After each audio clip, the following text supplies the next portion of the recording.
신명기 32장 말씀을 통해 우리를 향한 하나님의 뜻을 함께 살펴보며 기도의 제목을 잡고자 합니다.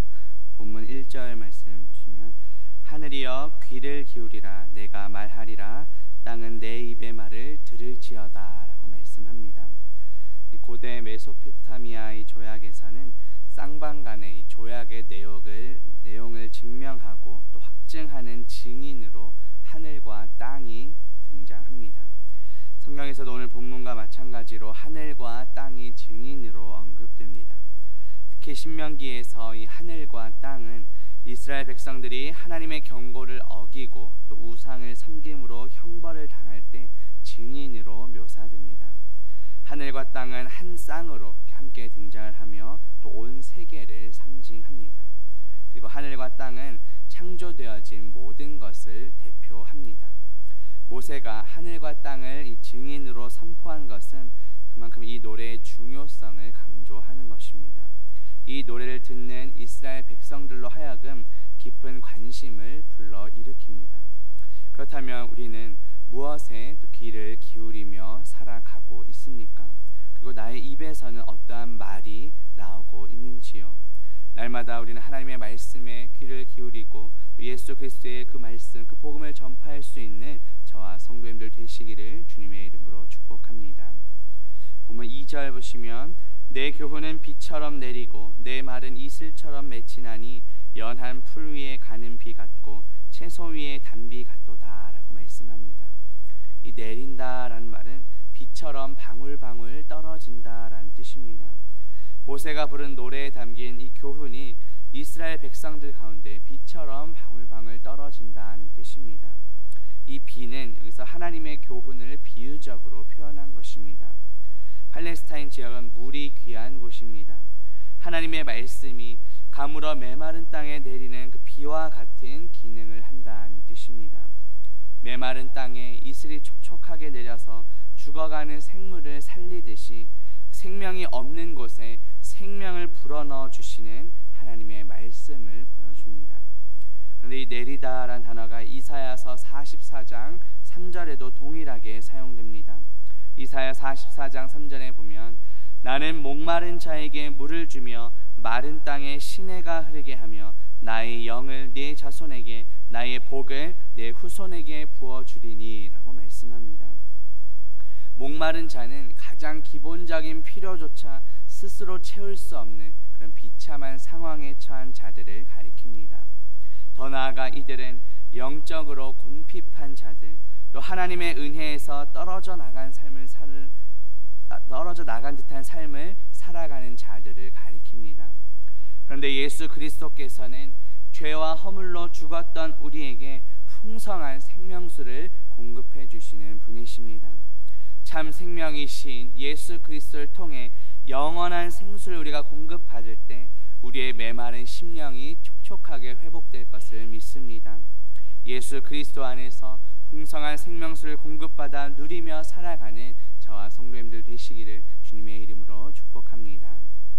본문 3절 보시면 내가 여호와의 이름을 전파하리니 너희는 우리 하나님께 위엄을 돌릴지어다 라고 말씀합니다. 이 전파하다라는 것이 크게 소리내어 외친다라는 뜻입니다. 이 안에는 찬양이라는 의미도 포함되어 있습니다. 그리고 위엄은 크다라는 뜻입니다. 이 크심은 하나님의 대표적인 속성입니다. 이 크심을 여호와께 돌리라는 것은 마땅히 하나님께만 있어야 할 그 존귀와 영광을 하나님께 돌리라는 것입니다. 그런데 이 존귀와 영광을 하나님께 돌리지 않고 우리 자신에게 돌려서는 안 될 것입니다. 이 크다라는 단어가 사람에게 인간의 교만을 표현할 때도 사용된 적이 있었습니다.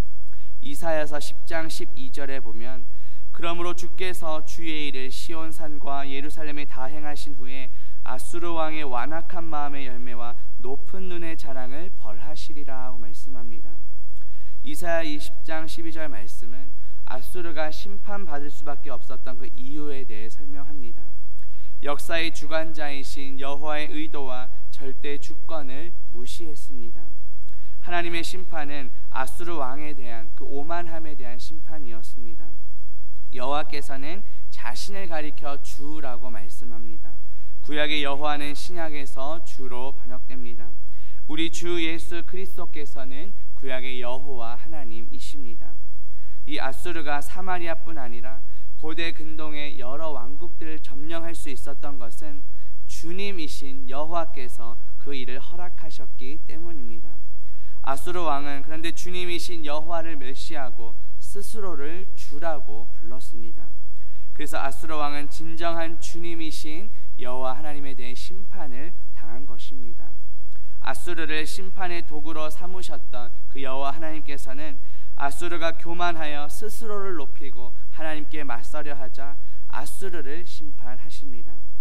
인간의 교만은 한낱 피조물에 불과한 인간이 감히 창조주 하나님의 자리까지 높아지려고 하는 그런 큰 죄악입니다. 태초에 아담과 하와가 타락하게 된 것도 하나님과 같이 되고자 했던 마음 때문이었습니다.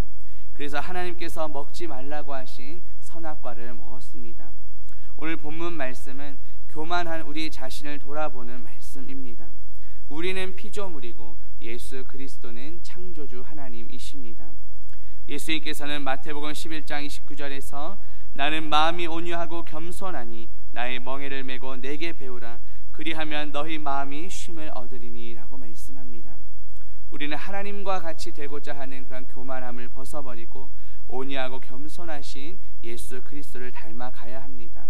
내 안에 여전히 남아있는 교만함을 벗어버리고 오늘 말씀처럼 크신 위엄과 존귀와 영광을 오직 하나님께만 올려드리는 저와 성도님들 되시기를 주님의 이름으로 축복합니다.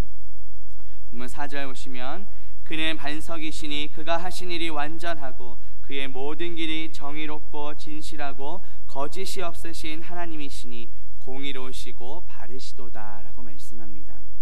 이 반석 앞에 정관사가 붙어 있습니다. 하나님의 속성에서 유일성을 드러냅니다. 이 반석은 산이라는 단어와 어원이 같습니다. 하나님을 굳게 서 있는 산이나 또 변하지 않는 반석으로 표현한 것은 하나님께서 우리의 든든한 피난처이심을 보여줍니다. 우리가 섬기는 하나님은 우리의 반석이시요 우리의 피난처이십니다. 하나님께서는 정의롭고 진실하고 공의로우시며 바르신 분이십니다. 그렇기에 우리는 하나님께 대한 절대적인 믿음을 가지고 하나님을 우리의 반석으로 의지하며 살아가야 합니다.